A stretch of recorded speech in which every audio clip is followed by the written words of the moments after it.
हम अक्सर जीवन में बड़े और छोटे दोनों तरह के पापों और गलतियों के कारण ठोकर खाते और निराश होते हैं। क्या आज यहाँ कोई ऐसा है जो शायद पिछली असफलताओं या अपराधबोध में फंसा हुआ है, एक नई शुरुआत करने से डर रहा है?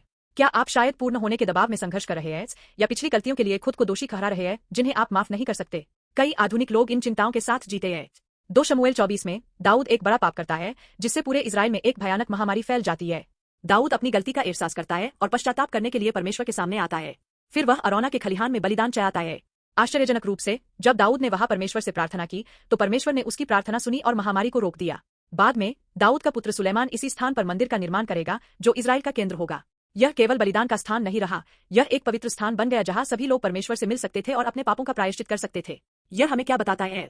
यह आशा का संदेश है कि पाप का गहरा कितना भी गहरा क्यों न हो, जब हम निराशा के उस स्थान से ईमानदारी से परमेश्वर को खोजते हैं तो परमेश्वर के साथ हमारा संबंध बहाल हो सकता है।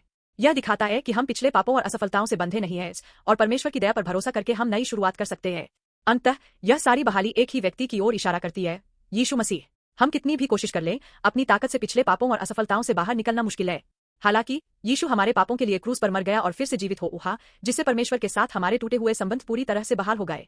यीशु में हमें केवल हमारे पापों की क्षमा नहीं मिलती, बल्कि हमारा पुराना स्वभाव गुजर जाता है और हम पूरी तरह से नए प्राणी के रूप में पुनर्जन्म लेते हैं। 2 कुरिन्थियों 5:17। हम परमेश्वर के अनमोल बच्चे बन जाते हैं और अनंत जीवन और पूरी तरह से नया जीवन उपहार के रूप में प्राप्त करते हैं। प्रिय मित्रों, यीशु मसीह में हम पिछले पापों और असफलताओं से बंधे नहीं हैं और हमारे पास किसी भी समय फिर से शुरुआत करने की अद्भुत बहाली की शक्ति है। वह हमें माफ करता है, हमारे जीवन को नया करता है और कभी-कभी हमारी असफलताओं का भी उपयोग हमें मजबूत बनाने के लिए करता है। मसीह के पुनरुत्थान के जीवन में हम एक नई पहचान और जीवन का उद्देश्य खोजते हैं। हम दुनिया की किसी भी कठिनाई के बीच भी अड़िग रहने वाली सच्ची आशा और शांति का आनंद ले सकते हैं।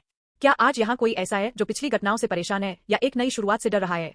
हमारे सबसे कमजोर क्षण भी परमेश्वर में बहाली के अवसर बन सकते हैं। यीशु हमेशा हमारी ओर अपना हाथ बढ़ा रहा है ताकि हम किसी भी समय फिर से उठ सकें। उसमें आप अपने पिछले स्वरूप से परे जा सकते हैं और एक शक्तिशाली प्राणी में बदल सकते हैं जो परमेश्वर के अच्छे उद्देश्यों को पूरा करता है। आज मैं आपको ईमानदारी से आशीर्वाद देता हूं कि आप यीशु में नई शुरुआत करने का साहस पाए। धन्यवाद।